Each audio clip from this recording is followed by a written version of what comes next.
नमस्कार, capital TV के खास शो यूपी का दंगल में आपके साथ में फरहाद सिद्दीकी। अपने शो यूपी का दंगल में हम हर रोज आपको बताते हैं सूबे की सियासत में क्या कुछ चल रहा है। और आज बात करेंगे सीएम योगी की, जिन्होंने कड़े लफ्जों में कह दिया है कि सुरक्षा में सेंध लगाने वालों को चुकानी होगी बड़ी कीमत।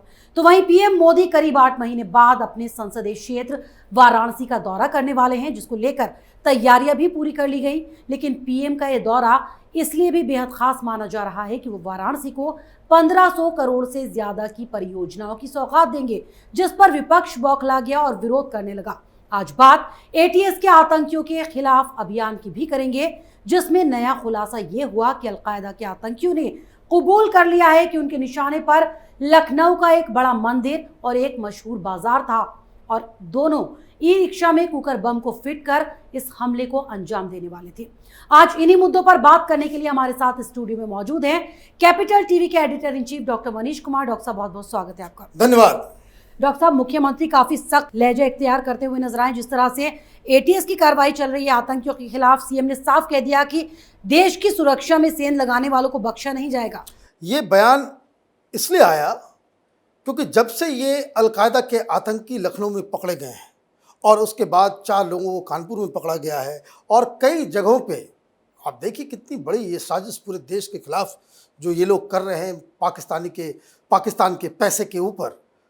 बंगाल में भी कार्रवाई चल रही है, कश्मीर में भी कार्रवाई चल रही है, अभी तो एक नया चैप्टर खुलने वाला है वो केरल के अंदर। तो ये सारी चीज़ें जो हो रही है, आतंकियों का एक गढ़ बनता चला जा रहा है हिंदुस्तान। और ऐसे में योगी आदित्यनाथ ही क्यों, देश के तमाम मुख्यमंत्रियों को ये बात कहनी चाहिए कि आंतरिक सुरक्षा, नेशनल सिक्योरिटी और आम लोगों के जीवन से कोई कॉम्प्रोमाइज़ नहीं किया जा सकता।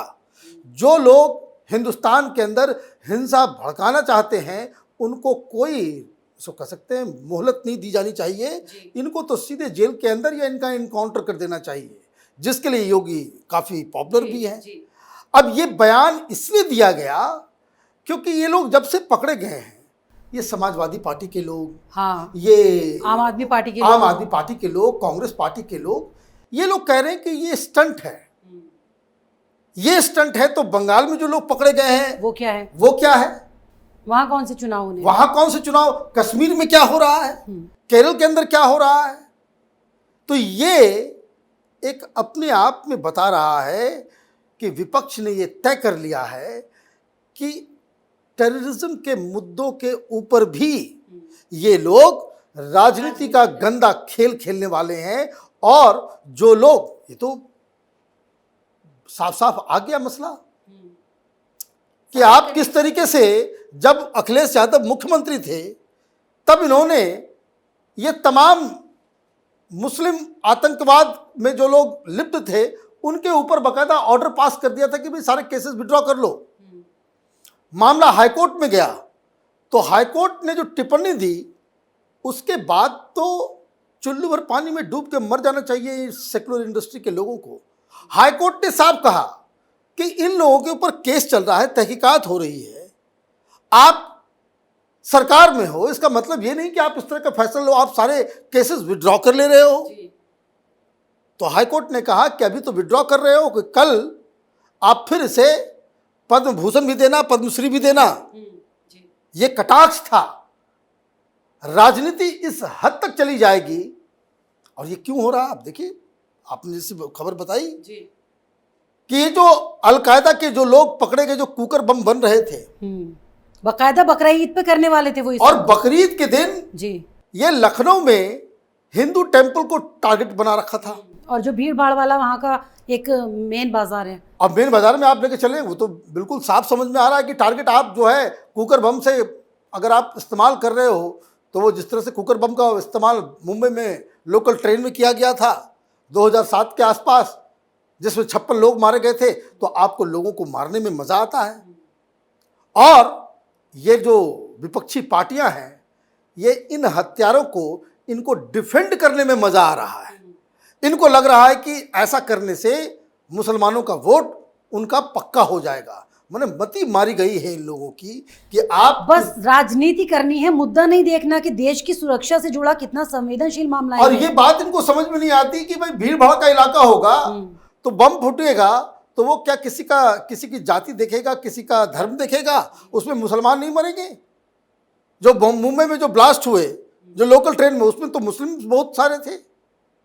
तो आप इस तरह की राजनीति, फॉर गॉड सेक, जो चीज़ें नेशनल सिक्योरिटी से जुड़ी हुई है, पाकिस्तान से जुड़ी हुई है, बाकायदा टेररिज्म से जुड़ी हुई है, नक्सलवाद से जुड़ी हुई है, इसके ऊपर तो हर पॉलिटिकल पार्टी को एक राय होकर इन लोगों के खिलाफ मुहिम चलानी चाहिए। और जो कोई नक्सलियों के साथ खड़ा नजर आए, जो कोई आतंकवाद के साथ खड़ा नजर आए, जो कोई अलकायदा के साथ खड़ा नजर आए, ISIS के साथ खड़ा नजर आए, लश्कर तोयबा के साथ खड़ा नजर आए, ऐसे लोगों को सार्वजनिक जीवन में रहने की इजाज़त नहीं देनी चाहिए। डॉक्टर साहब, इसके अलावा अगर बात करें प्रधानमंत्री के वाराणसी दौरे की, तो 1500 करोड़ की परियोजनाओं का वो शिलान्यास करने वाले हैं, यूपी की जनता को देने वाले हैं, लेकिन विपक्ष इस पर बौखला गया है क्योंकि चुनाव नज़दीक है तो जाहिर सी बात है बीजेपी को फ़ायदा मिलेगा।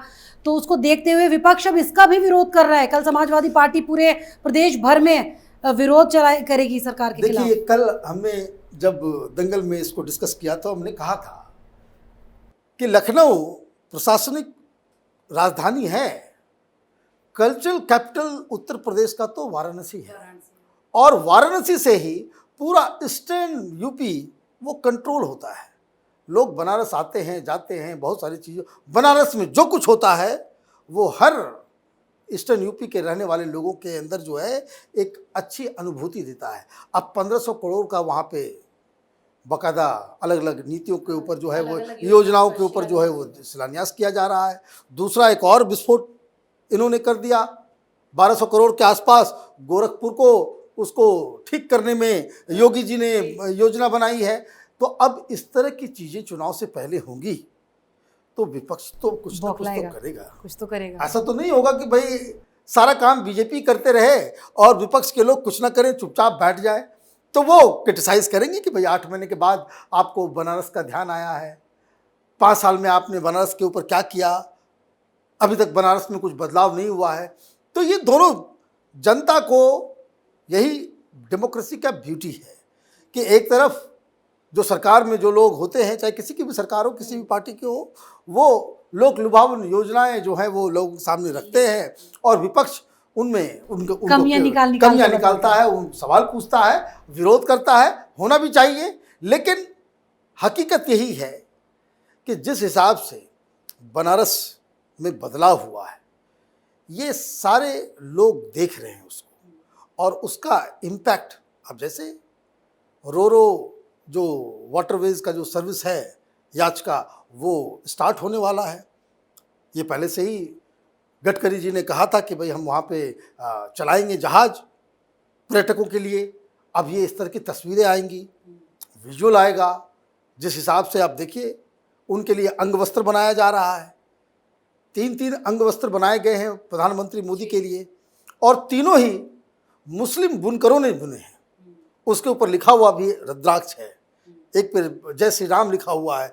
तो ये अपने आप में आप देखिए छोटी छोटी चीज़ें हैं कि किस हिसाब से भारतीय जनता पार्टी और खास करके प्रधानमंत्री मोदी के कार्यक्रम का पूरा प्लान तैयार किया जाता है। अब मालूम चलेगा कि भाई अब तो ये आप कोई कहेगा कि भाई हिंदूवादी वहाँ बहुत ज़्यादा वो आरती करवा रहे हैं।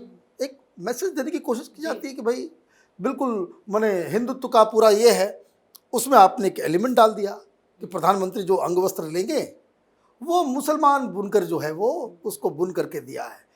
तो ये सारी चीज़ें जो है उसमें कुछ फोटो ऑप भी होता है, कुछ हकीकत भी होती है, और इस तरह की योजनाओं के चलते ही बहुत सारी जगह पे हिंदुस्तान में बदलाव आए हैं।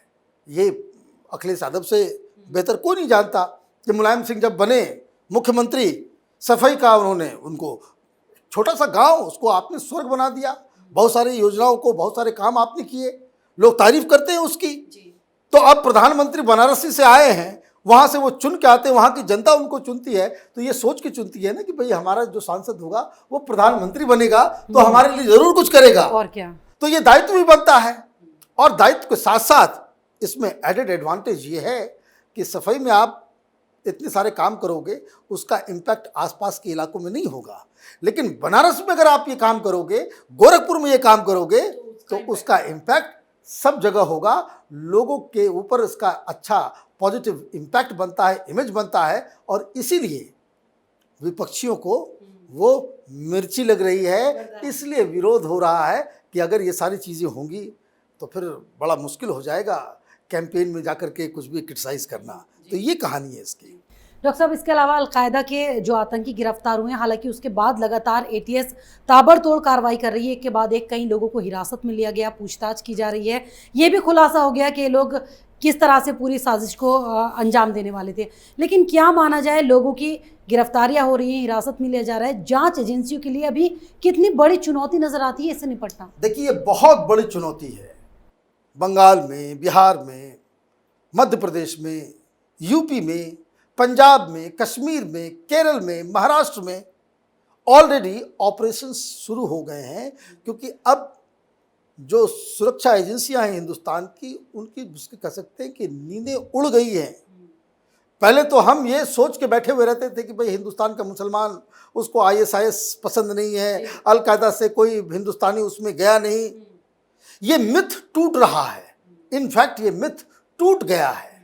अब सुरक्षा एजेंसियों को नए सिरे से इन सब चीज़ों के ऊपर बाकायदा इन्वेस्टिगेट करना पड़ेगा। फंडिंग कहाँ से आ रही है, कौन लोग दे रहे हैं, कौन कौन लोग, अब बताइए। अब उसमें मालूम चल रहा है कि हिंदुस्तान के अंदर में ट्रेनिंग स्कूल भी चल रहा है इन लोगों का, वो ट्रेनिंग भी दे रहे हैं हिंदुस्तान के अंदर। तो ये तो इसको कह सकते हैं कि लक्ष्मण रेखा को इन संगठनों ने क्रॉस कर दिया है, और इनके साथ कोई दूसरा तरीका नहीं है।